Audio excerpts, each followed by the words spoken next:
Good morning again. If you have your reading books open, you can turn to page 426 and you can follow along in your reading books with the video, or you can just follow along with this video.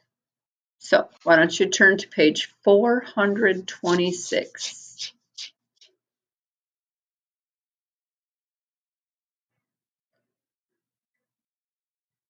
Family celebrations. It says, share information about cultural traditions and certain activities. Share ideas about special foods.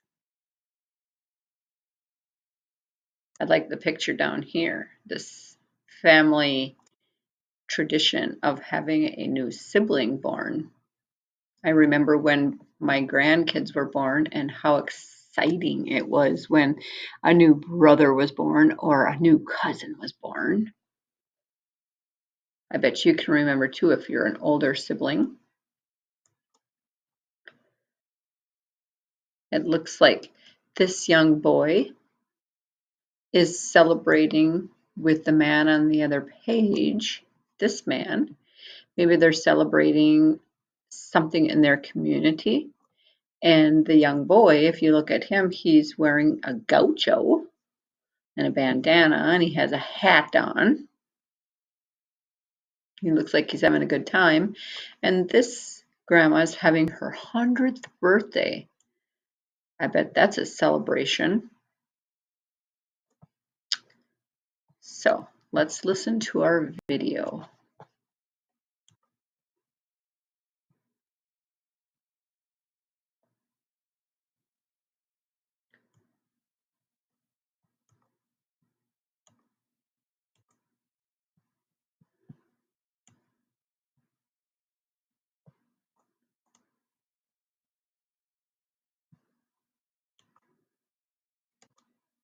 Envision it. Sounds to know. Lotion. Shun. Onion. Yun. Furniture. Chur. Phonics. Final syllables T-I-O-N, T-U-R-E-I-O-N. Un. Words I can blend. Picture. Station. Question. Fashion. Future. Sentences I can read. 1. A picture of that train is hanging in the station. 2. Can you answer my question about the latest fashion? 3. In the future, James will ask for things he needs. Your turn to read the sentences. A picture of that train is hanging in the station. Can you answer my question about the latest fashion? In the future, James will ask for things he needs. Words with T-I-O-N, T-U-R, and I-O-N. Okay, let's turn to page. We don't even have to turn, but look at page 429. I can read.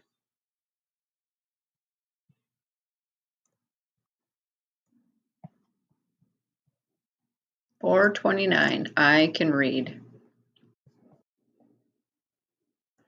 I can read. Julie likes books. What kind of books? Julie likes all kinds. She would read 1,000,000 books if she could. She reads fiction and nonfiction.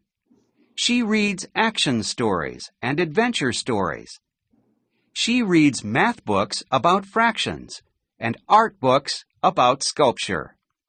She even reads picture books. If you ask Julie a question about the book she liked most, she will tell you. The most exciting book she ever read was about creatures on a space station in the future. You've learned Final syllables T-I-O-N. T-U-R-E-I-O-N. Okay, now look back up at the story and look for words that have these final syllables. Million, I-O-N. Fiction, I-O-N. Nonfiction, I-O-N. Action, I-O-N. Ooh, here's a new one. Adventure, T-U-R. Fractions, I-O-N. Sculpture, T-U-R.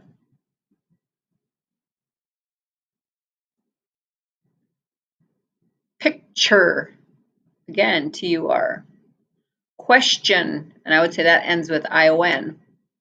About the book she liked most, and she's going to tell you.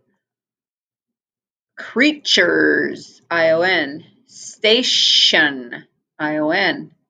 The I-O-N. In the future, T-U-R. Okay, let's turn to page 420, 430, drawing conclusions. So page 430. Envision it. Skill, strategy. Skill, strategy. Comprehension skill. Draw conclusions. When you read, you can draw conclusions or figure out more about the characters and events in a story. Use evidence from the text to make conclusions. Use what you learned about draw conclusions and a diagram like the one below as you read Empty Eggshells. What you have read. What you know. Draw a conclusion. Comprehension strategy. Questioning. Good readers ask themselves literal and relevant questions before, during, and after they read. As you read Empty Eggshells, write your questions about the text on a sheet of paper. Look for evidence from the text to answer your questions. Share your questions with a partner. Okay, you can do this. If you find some questions as you're reading, write them down and then ask your mom or dad, grandma or grandpa, your sibling. Okay, come up with some questions as you are reading, some higher level questions. Maybe you have a question that you didn't understand in reading a sentence or something, or the paragraph just didn't make sense. Or maybe the author left it just a little closed where you couldn't get the true meaning of what it meant. So you have to ask, what does this mean? What is the author wanting me to know? Write that down. Write these questions down. Higher level thinking. Empty eggshells on page 431. Empty eggshells. When Danny arrived early for Jorge's party, he saw a carton of eggs. But they were just empty eggshells with a hole at the top. No egg inside. What do we do with these? Danny asked. First, we will paint the eggshells. Next, we will fill each egg with tiny bits of paper, Jorge told him. Then my mother will glue paper over each hole. Before the party, Jorge's father hid the painted eggs in the apartment. All the children went on an egg hunt, and all the eggs were found. Then, surprise! Jorge cracked one open over the top of Danny's head. The colored paper rained down. Danny laughed and laughed. Soon everyone at the party was cracking cascarones over one another's heads. Strategy. Ask a question here, such as, what does the family do with the empty eggshells first? What do they do next? Skill.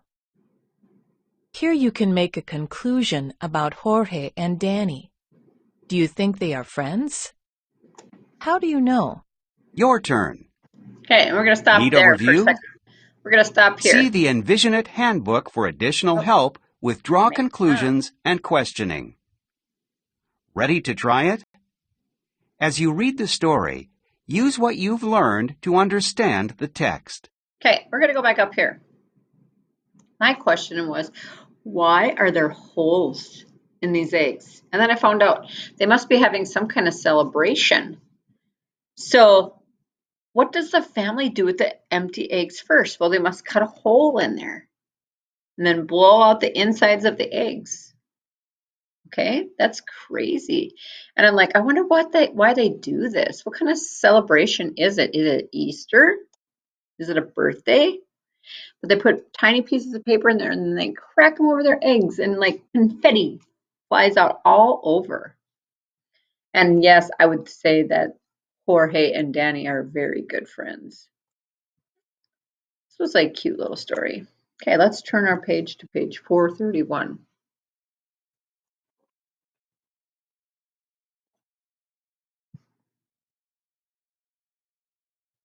I think we went one too many. There we go. Envision it. Words to know. Basket. Collects. Present. Aunt. Bank. Favorite. Vocabulary strategy for words from other languages. Context clues. When you read, you may come to a word from another language. These words are sometimes in slanted type or italics. If you do not know the word, you can sometimes learn its meaning from the context. 1. Look at the new word. 2. Use the context to determine the new word's relevant meaning. 3. Try the meaning of the word in the sentence. Does it make sense? Read A Party and a Present. Look for Spanish words. Use the context to figure out the relevant meaning of each word. Words to write. Reread A Party and a Present. Write sentences about a special gift you can give to someone.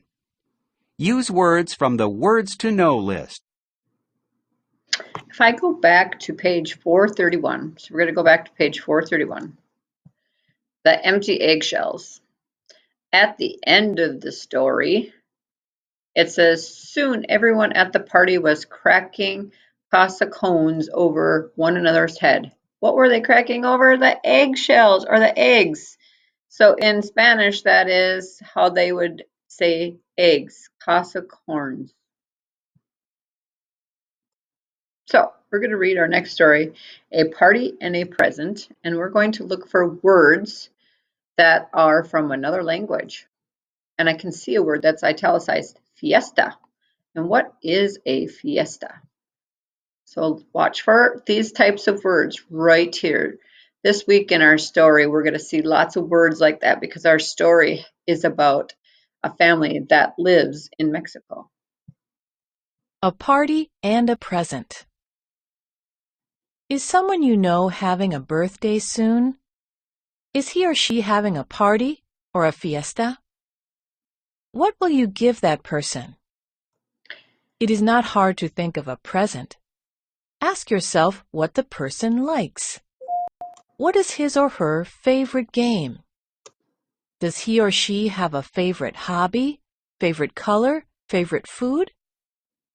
See if the answers give you an idea. You do not have to break your piggy bank to buy a present. Buy flowers at the grocery store. Find a basket or bowl at home. Arrange the flowers in it. This makes a nice present for your aunt or tia. Maybe this special person collects things such as baseball cards, photos, or rings. Decorate a box that has a lid. Find or draw pictures that match what the person collects. Is your gift ready? Soon it will be fiesta time. Everyone will have fun. There will be games. There might even be a piñata. Your turn. Need a review? For more help with using context clues to determine the meaning of words from other languages, see Words on page W.7. Ready to try it? Read A Birthday Basket for Tia on pages 434 to 447. Okay, so tomorrow we are going to be reading the story, A Birthday Basket for Tia. You might be, I wonder who Tia is. Well, by reading this short story, I've learned that Tia is an aunt. This makes a nice present for your aunt, or Tia. And then up here, a fiesta is a party. Is he or she having a birthday party or a fiesta? So a fiesta is a party. Tia means aunt in Spanish. And what is a piñata? I think all of us have heard what a piñata is before. Remember, that is the thing that hangs from a tree or from the ceiling, and you hit it with a stick, and all kinds of candy and money come out. That is a piñata. All right, that is good for today. We'll see you tomorrow. Bye.